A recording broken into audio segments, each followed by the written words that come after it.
From choir to debate to theater, SDPB shines a spotlight on South Dakota's talented students through SDHSAA All-State Fine Arts programming. Good, useful, and full of wonder. SDPB.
Good morning, everybody.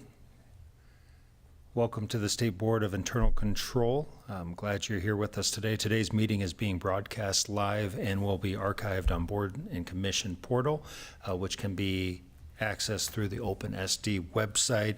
If you do wish to receive email notification meetings and other information concerning the State Board of Internal Control, you will need to sign up at the Boards and Commission website and encourage you to do so.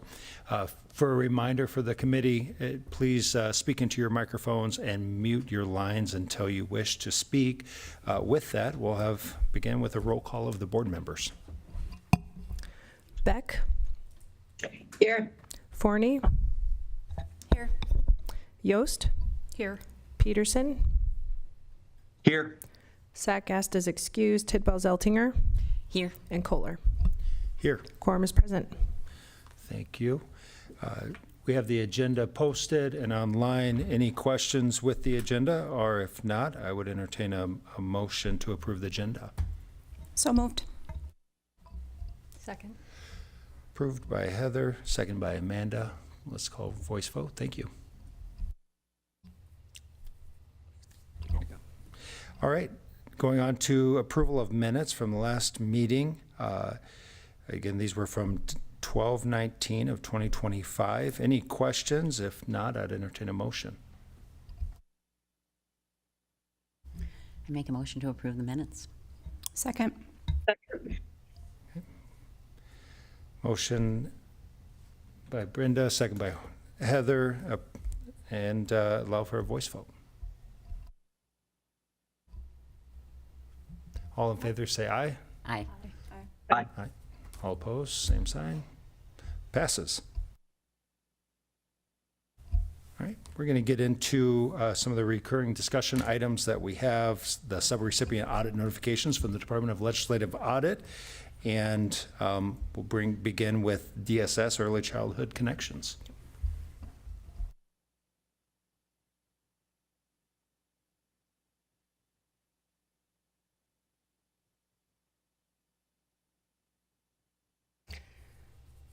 Good morning, Mr. Chair, board members. My name is Kayla Dowling. I'm Internal Controls Officer for the Department of Social Services. I'm here to speak on the audit of scheduled expenditures of federal awards, the Early Childhood Connections finding.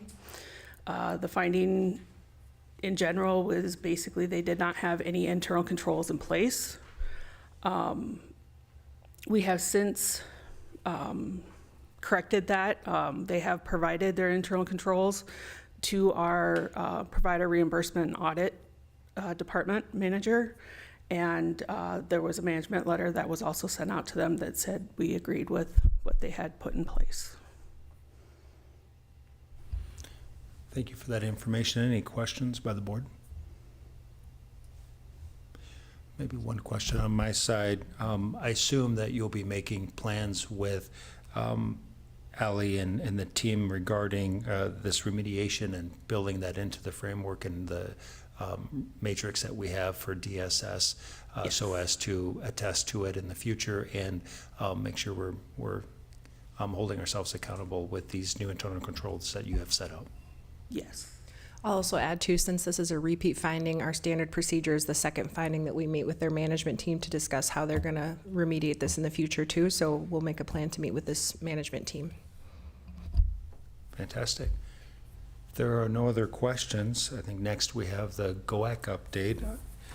There wasn't a meeting since our last, since the last time we convened as a board, primarily due to session.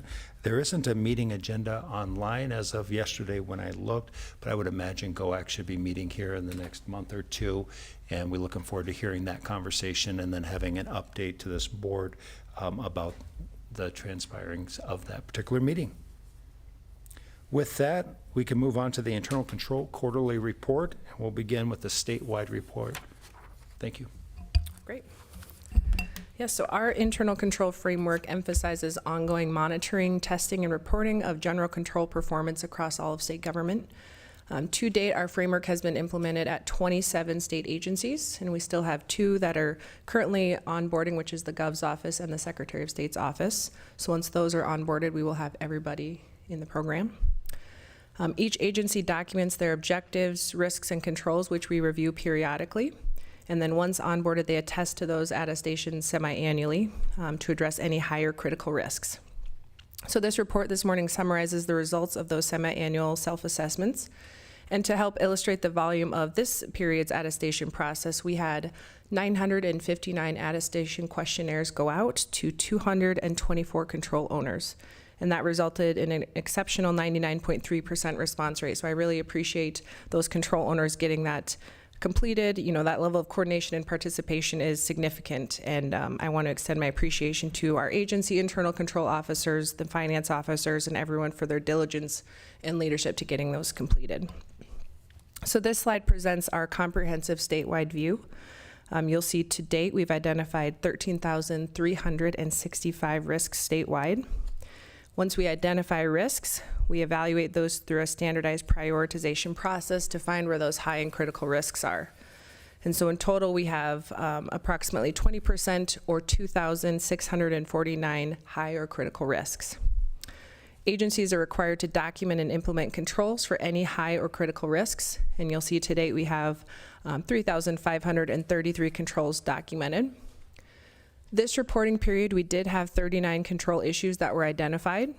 And so I work with each agency's internal control officer to review those issues, and we discuss, you know, whether those are a one-time execution failure or, you know, maybe this is more a bigger control gap that where we need to do some enhancements or refinement of those controls.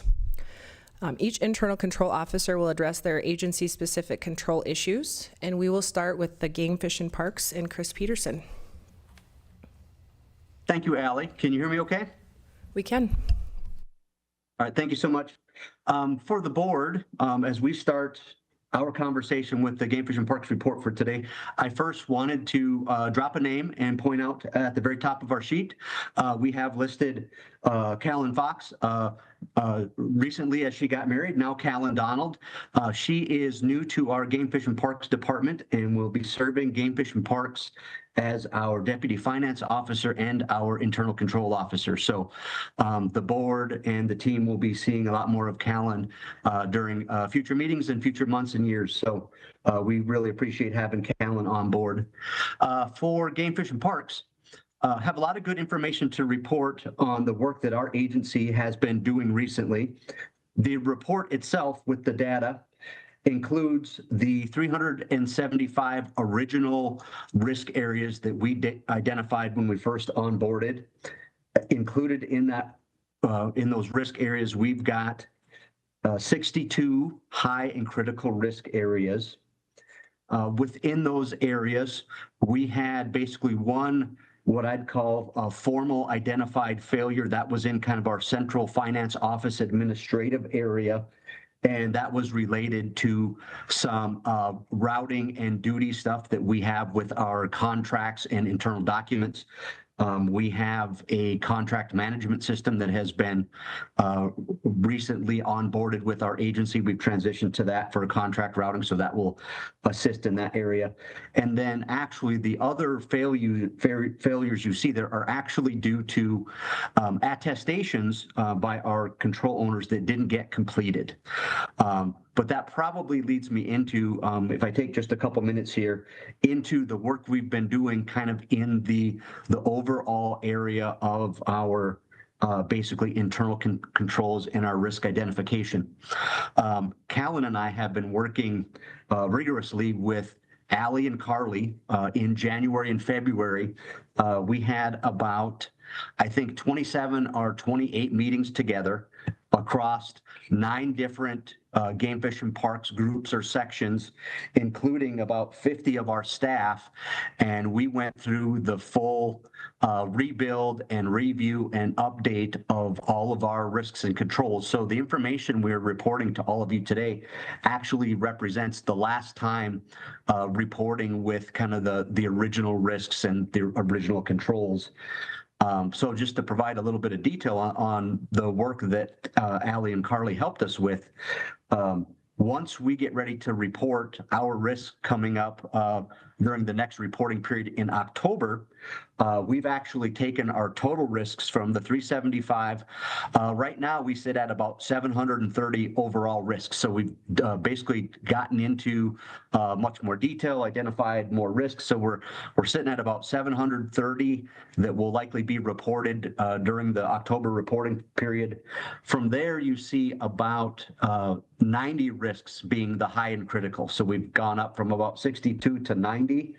And then on the actual attestations between those that are attesting to the success of the controls and those control owners, we're going to be up to about 150 actual attestations that kind of go forward in the new process. It's been a lot of work, like I mentioned. We did, 3 meetings plus across all of those 9 groups. A lot of staff involved, but I think we are really excited about what I would call an update or a review of that information. It was due, it was time. So we'll be we'll be prepared to do that work in October with a lot more risks and controls and attestations. So with that, Mr. Chairman, I can stand by for any questions. Any questions? Heather?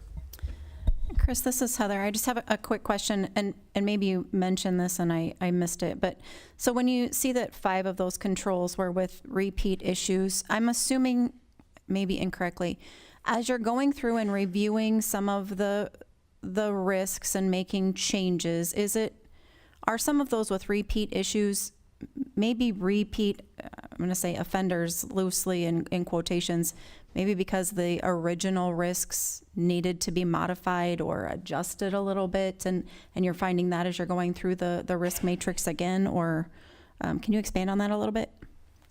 Yeah, sure, Ken, and you're absolutely right, Heather. We have some of those repeat areas. It's the same risks.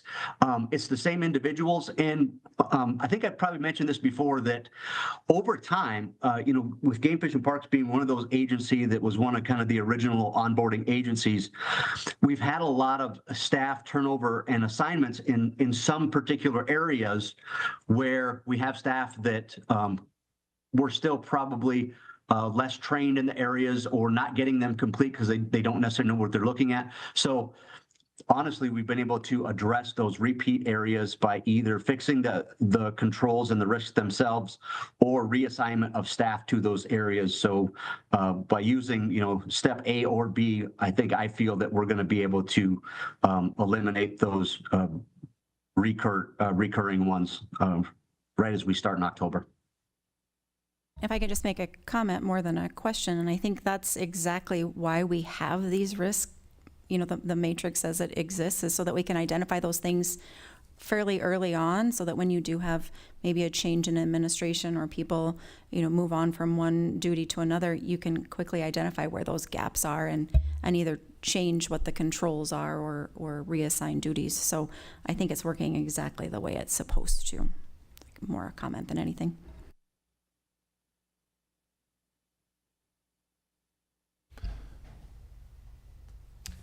All right, next up, we will do the Department of Military. Leanne, are you able to hear us okay? Yes, I can hear you. Can you hear me? Yes, and I'm going to have you do the military and the vets just all at once. Oh, perfect. Okay. Good morning, Mr. Chair, members of the board. I'm Leanne Rendell, the Internal Control Officer for the Department of Military and the Department of Veterans Affairs. With the Department of Military, at the moment, we have 81 controls, of which 4 are higher critical. We had 100% attestation and we had no control failures. Department of Military has diligently been updating our control matrix. We have a lot of stakeholders here we've divided it up more. We're getting more controls. We've had 2 internal meetings, and we will have a final meeting with Allie and Carly on the 9th of April to update our control matrix. And I imagine control numbers will grow immensely. We have done it more by department, within division. So that will be great to get this done and get our controls documented. Any questions? No questions. Nope, go ahead and do the vets affairs, Leanne. Okay. Department of Veterans Affairs, we have 192 total controls. We had 100% attestation. We do have 24 high and 6 critical controls, of which we had no failures. Our DVA internal control team has updated the matrix, and we are getting ready to schedule another update with Carly and Allie to get our controls. We've had new people come on board. We have a new superintendent at the States Home, and he sees controls differently as our old superintendent. And we are trying to modify those controls or add to those controls. And we're trying to get that documented so that we can move forward with our control system. Any questions? No questions. Thank you for the information. Thank you. Next up, we'll have the Department of Public Safety.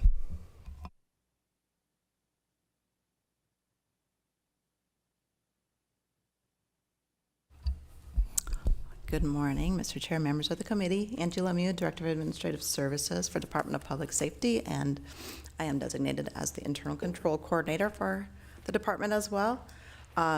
I am happy to report that Public Safety also had 100% completion, barring not a miscommunication from me as well.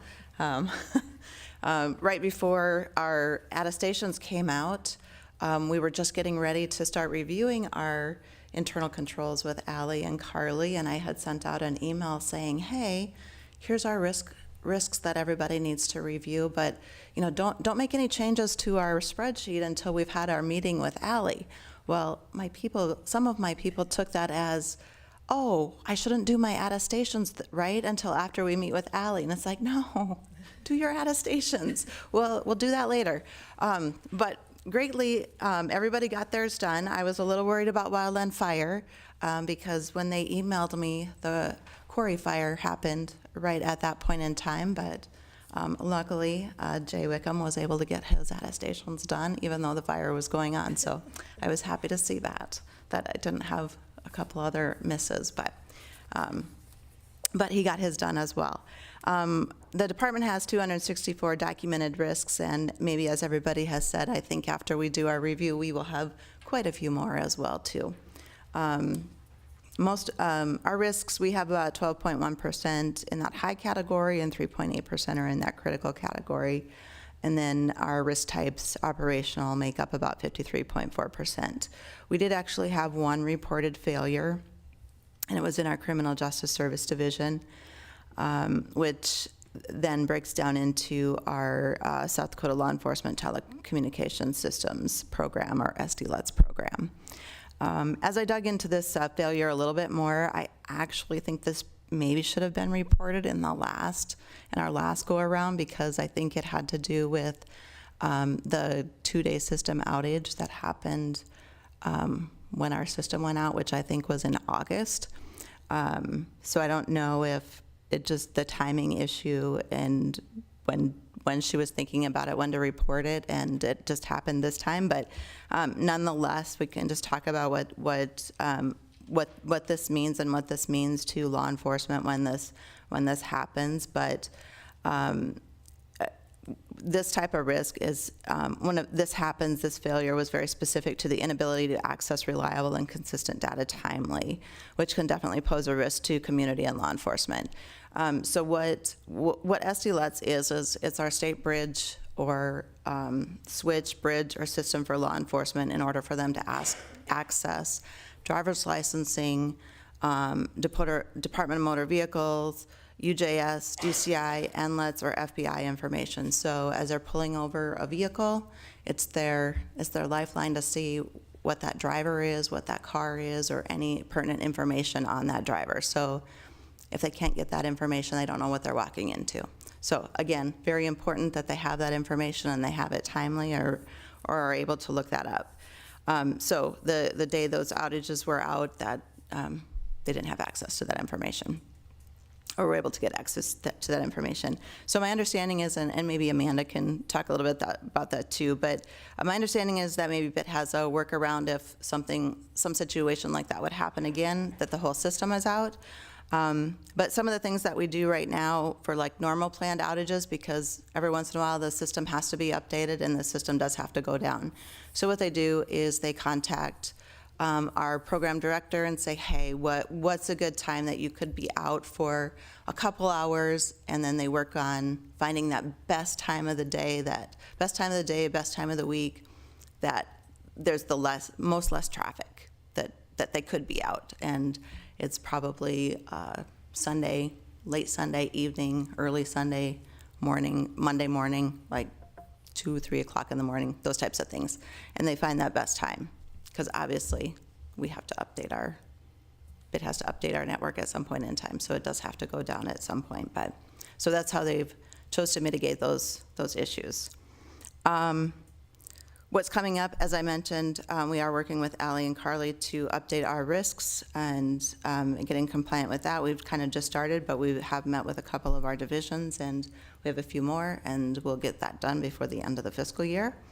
And then one of the other things is we did request funding for an internal control position, so we'll be posting that position and hopefully have that filled before the end of the year as well. And with that, I'll stand by for any questions. Thank you for the information. Doesn't Sure. appear to be any questions. Thanks. All right, next up we'll have the Department of Social Services.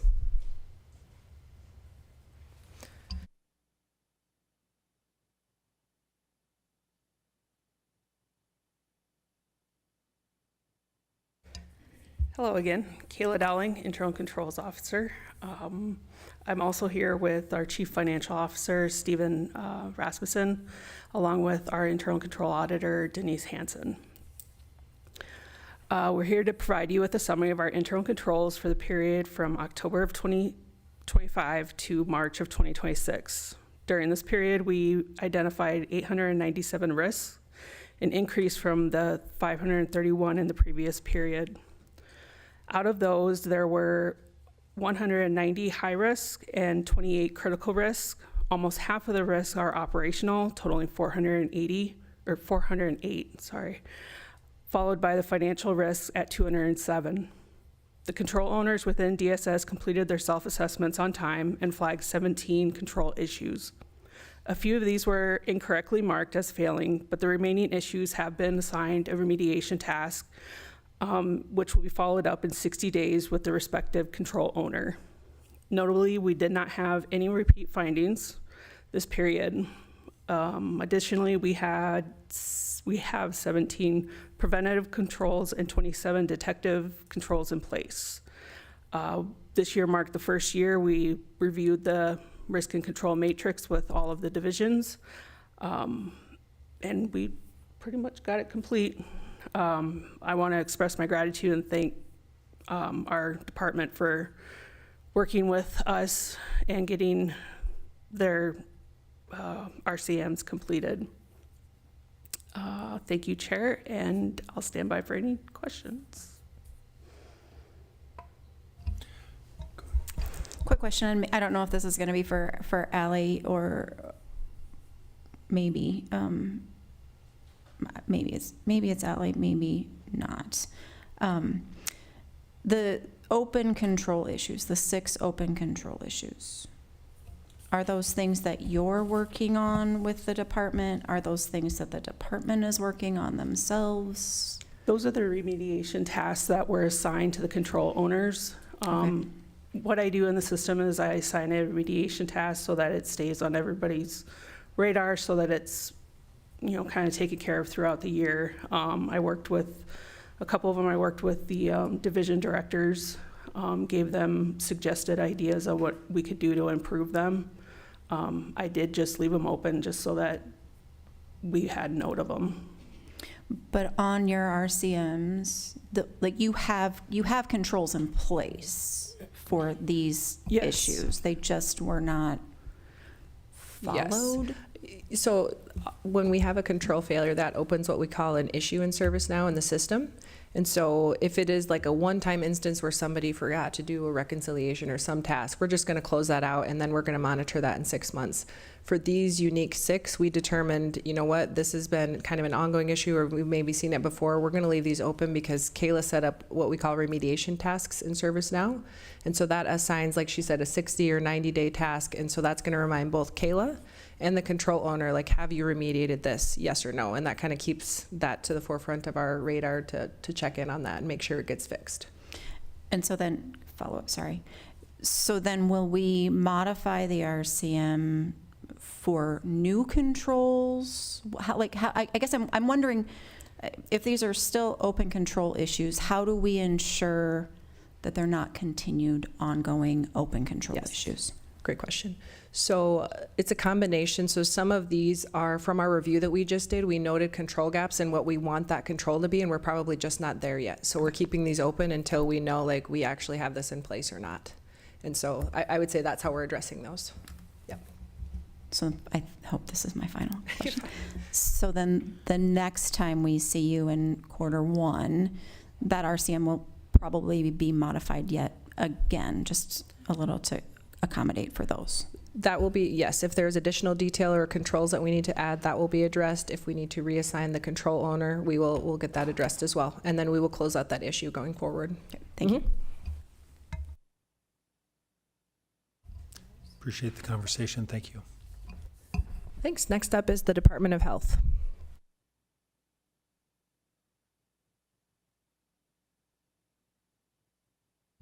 Good morning, Mr. Chair, members of the board. Callie Hall, Audit and Internal Control Manager with the Department of Health, here to report on our latest reporting period.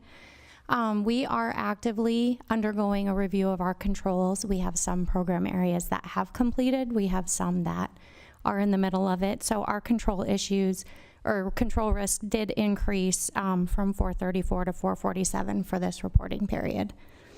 In that, we did have some issues. We've had ongoing repeat issues in our licensure and accreditation area.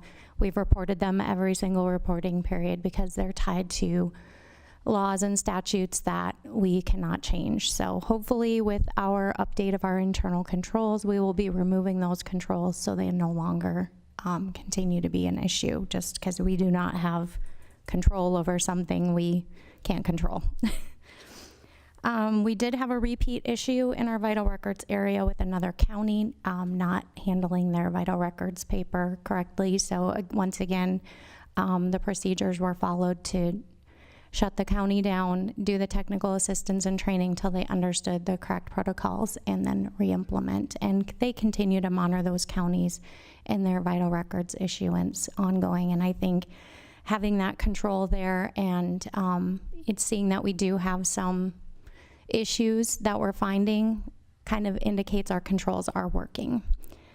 We did have one new control in the financial area, and it is tied to kind of the chaotic environment at the federal granting level, in which we're not getting notices, awards, getting our funding like we had historically in the past on time.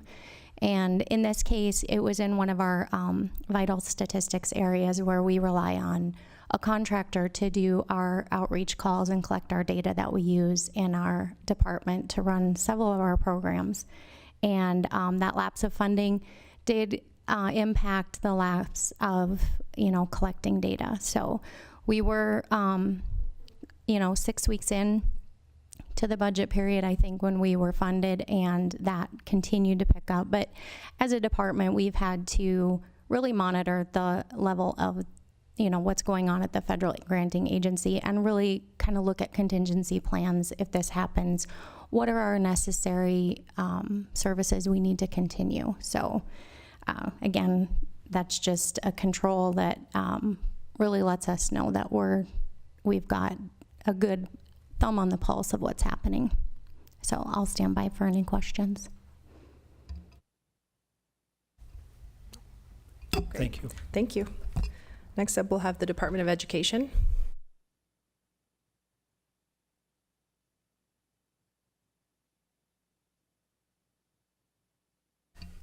Morning, Mr. Chair. Cody Stosser, Director of Finance Management for the Department of Education. Also includes Internal Control Officer, which I'm happy to announce that we will be hiring an internal control officer here in the near future to hopefully dig even deeper into our internal control processes and procedures and whatnot to help further protect our department from failures of our controls and risks and those areas. So as you can see, all our attestations were done in time, which we're very excited that people do take those seriously and get those done. Most of our risks are in operational, 51%, or almost 52% are in operational. Compliance, about 25%. So those two make up our major risks in our department, and financial is a distant third there, and about 14 or almost 15%.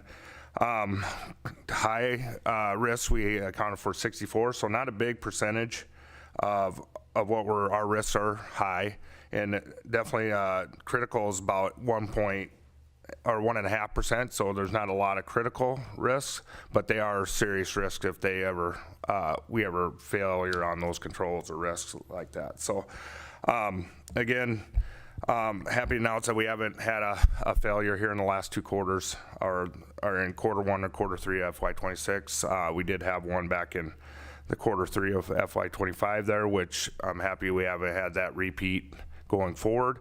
So again, we're starting our annual reviews with Allie here, and hopefully get those done by the end of the year here, and hopefully maybe these will change a little bit based off how many risks we have. But when a new internal control officer can dive into much deeper than maybe I can, or something to learn each division more deeply, then maybe those will change and we might have more risks going forward, or identify risks that aren't maybe properly identified in the certain areas. So that's something we're looking forward to with that new position coming on. So with that, I'll stand by for any questions. Oh, thank you. All right, next we'll have the Department of Labor and Regulation.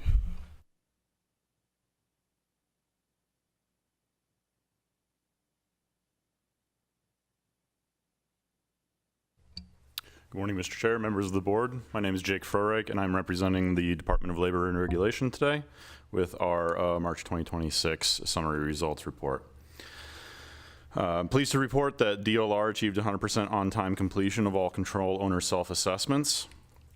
The overall number of risks and controls remains the same for the current cycle. However, I anticipate this to increase significantly after our annual review, much like some of the other departments have mentioned today so far. This is a result of a ground-up review and revision of all of our risks and controls for each of our divisions to also include a number of our boards and commissions. 3 repeat control issues were identified across the department. Each 3 of these are operational risks and controls. However, each is tied to a process already scheduled for major revision as part of this ground-up annual review. So what we're doing is paying very, very close attention to ensuring that the risk, as it is written in our risk control matrix, is accurately representative of what our concern is and where there's potential issues, and that the control is very clearly written so that it's easy to attest to. The attesters know what they're responding to. Last cycle, we had some erroneous control failures that were marked because the person didn't understand how it was written. And so all of this is part of our ground-up review. And so I don't anticipate these to be repeat control failures in the future because of that dedicated review. A little bit more detail on that. These issues involve agreements with other agencies, a department-wide compensation review, and development of onboarding and training materials. Because all 3 of these controls will be revised to more accurately reflect DLR's responsibilities and authority, and because that work is already underway, we are delaying entering assigned remediation tasks within ServiceNow until that annual review is complete. This approach avoids duplicative fixes and supports that improved attestations going forward. Pending any questions from the board, that concludes my report. Thank you. All right, next up, we will have the Public Utilities Commission.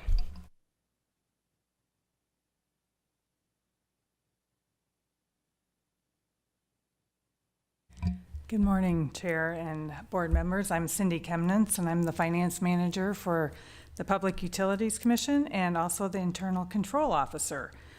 I will be presenting the quarterly report. Since the last time that I was here, we have reviewed all of our internal controls, and we have added and deleted a few. The PUC currently has 115 documented risks, 15 high and 1 critical, and the rest would be low and medium. We completed our internal control attestations on time, and we had no control failures during the last 6 months. So if you have any questions, I'll stand by. Thank you. All right, next we'll have the South Dakota Retirement System.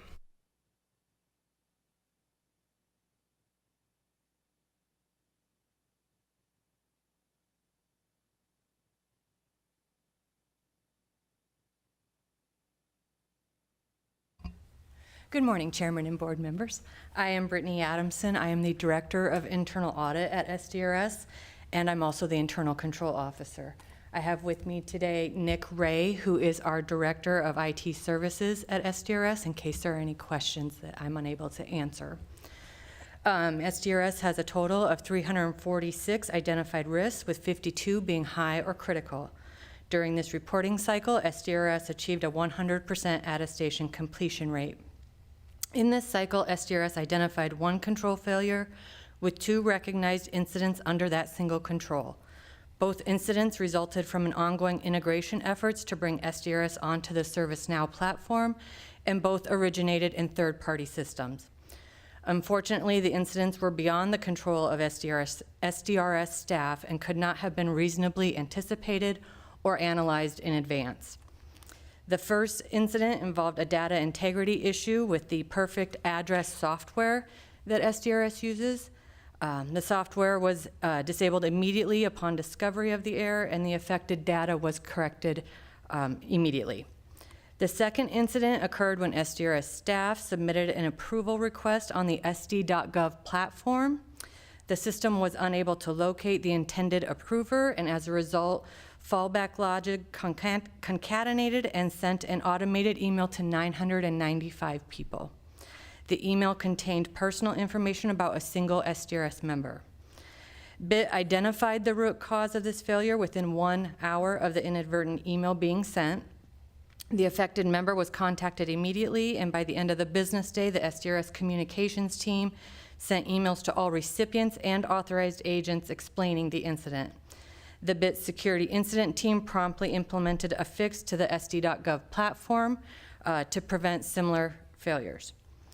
BIT will provide SDRS's IT director with a postmortem incident report as soon as possible. Both incidents were beyond the control of SDRS staff. However, SDRS membership was affected, and therefore we considered these a failure. Thank you for your time today, and I'll wait for any questions you may have. No questions. Thank you very much. Well, awesome. Thank you.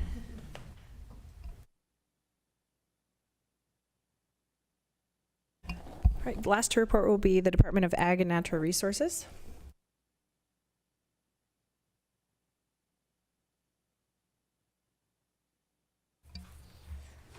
Good morning, Mr. Chair and members of the committee. I'm Darcy Kaiser, the Director of Finance for the Department of Ag and Natural Resources, and for about 10 more minutes, the Internal Control Officer.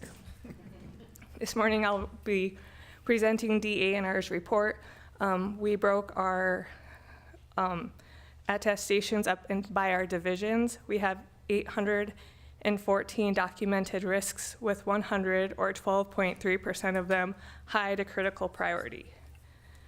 To mitigate those high and critical risks, we have 100 documented controls, and I'm proud to report that DA&R had 100% completion rate of attestations. We continue to work hard to uphold our standard of excellence. We had no control failures, and when we're done answering questions, John is officially taking over the role of the Internal Control Officer for the Department of Ag and Natural Resources, and he has started reviewing our internal controls to do our annual review with each division. Do you have any questions for either one of us? And, forgive me, I didn't catch your last name, and if you wanted to introduce yourself. Sure, Chair and members of the board. My name is John Peshong. Well, welcome to the internal control team. Look forward to hearing you in future meetings. Thank you.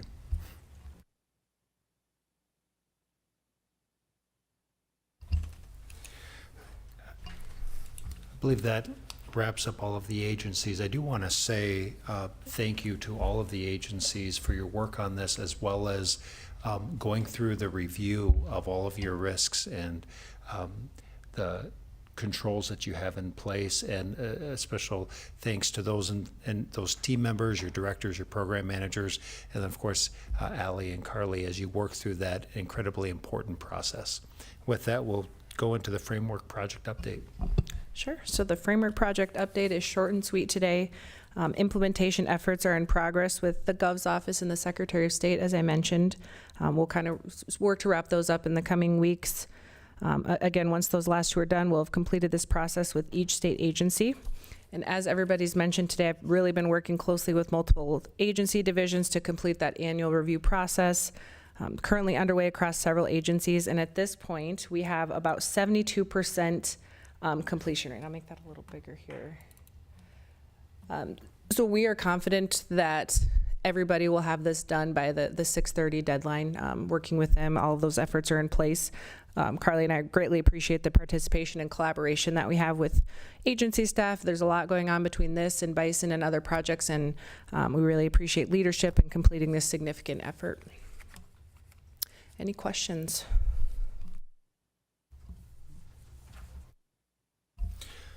All right, next moving on to other discussion items. Are there any other discussion items? Seeing none. Are there any agenda items for the next meeting? No. And as always, if there's any public comment, no public comment? Well, with that, again, I want to thank everybody for your time today and all the work that you do throughout the months to get to where we're at. Appreciate everything you do in keeping South Dakota in financially, operationally prudent in all of our ways. So thank you so much. With that, I would accept a motion to adjourn. I make a motion to adjourn. All those, second? Second. All those in favor of adjourning, say aye. Aye. Aye. All say nay. Motion passed. Thanks, everyone.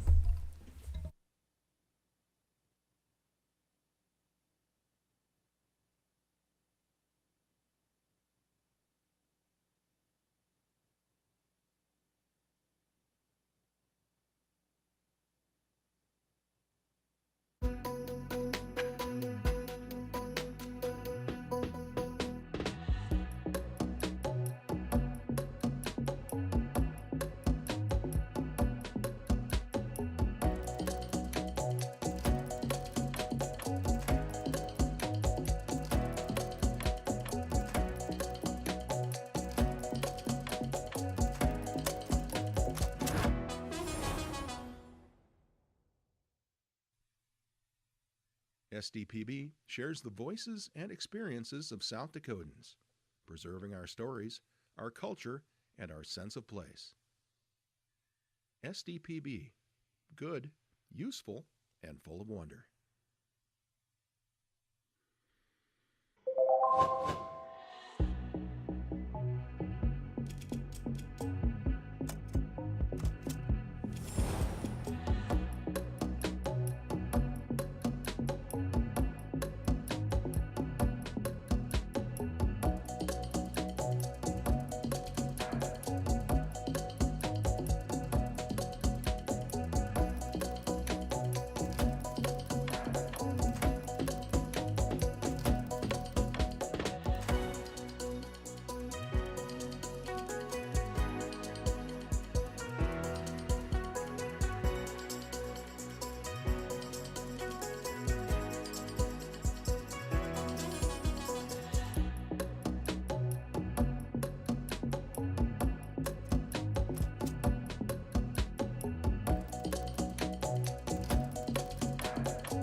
As South Dakota's public media network, SDPB serves everyone with transparency, integrity, and commitment to open access. Good, useful, and full of wonder. SDPB.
SDPB helps shape South Dakota's future by educating, informing, and inspiring the next generation of thinkers, leaders, and creators. SDPB. Good, useful, and full of wonder.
SDPB serves South Dakota through an interconnected communication system that is on 24/7, 365.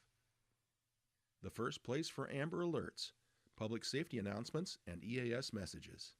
SDPB keeps public servants and citizens informed. Good, useful, and full of wonder. SDPB.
SDPB brings you closer to your government.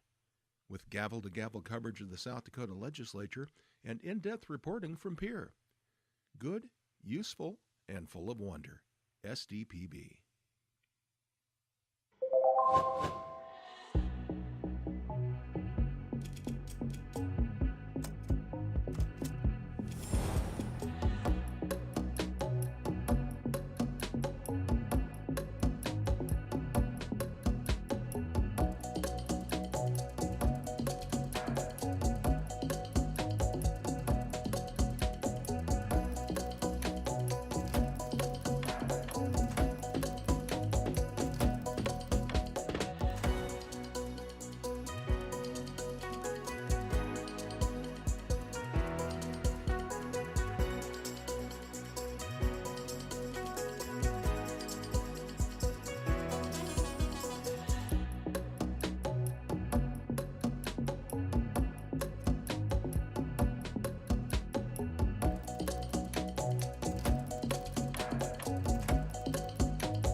From early learners to lifelong students, SDPB inspires curiosity through trusted educational programs and resources for every stage of life. Good, useful, and full of wonder. SDPB.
When South Dakotans need reliable information, SDPB is there providing updates and coverage that keep our communities safe and connected. Good, useful, and full of wonder. SDPB.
SDPB celebrates South Dakota's student athletes with live coverage of SDHSAA state championships, sharing the excitement of hometown heroes.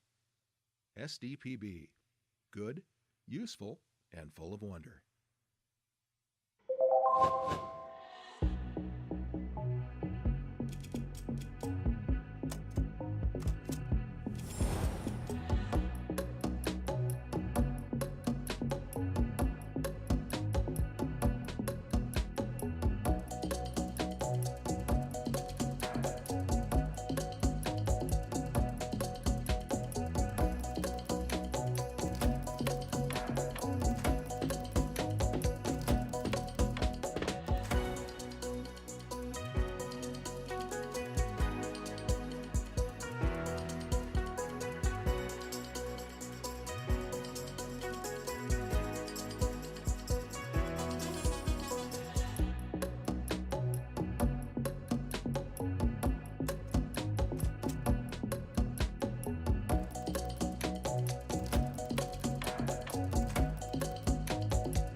From choir to debate to theater, SDPB shines a spotlight on South Dakota's talented students through SDHSAA All-State Fine Arts programming.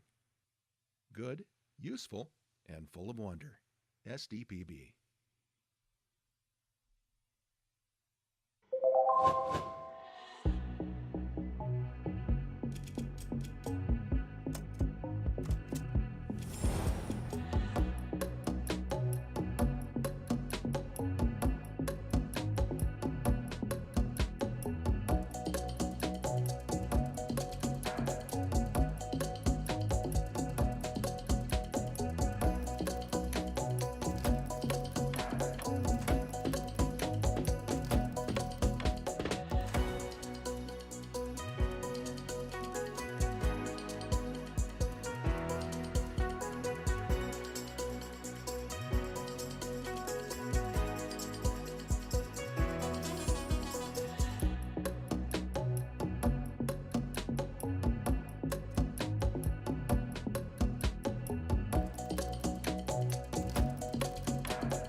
Every day, SDPB connects South Dakotans with stories that inform, inspire, and bring us together. SDPB, good, useful, and full of wonder.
SDPB is your home for fact-based journalism, connecting South Dakotans with news they can trust and stories that matter.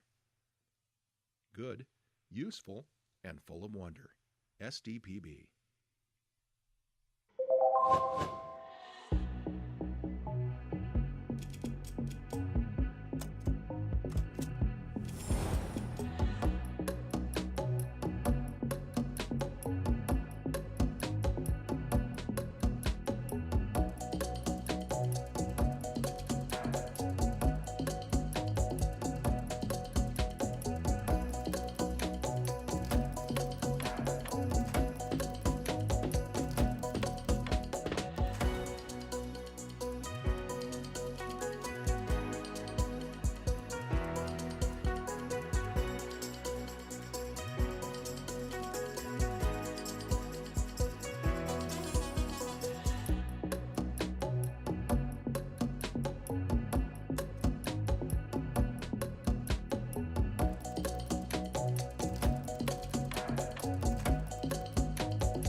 From children's programs to in-depth documentaries, SDPB sparks curiosity and lifelong learning in every South Dakotan.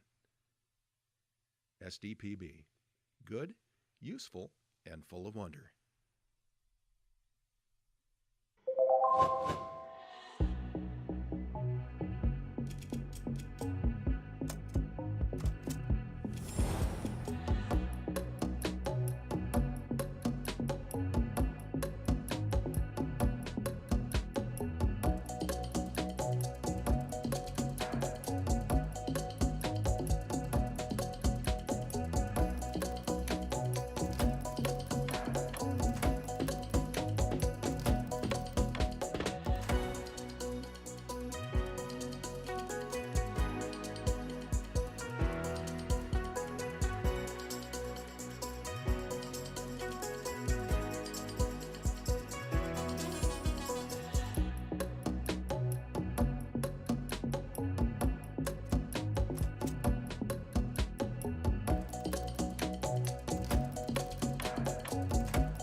SDPB brings South Dakotans together, telling the stories that unite small towns, big ideas, and the people who make our state shine.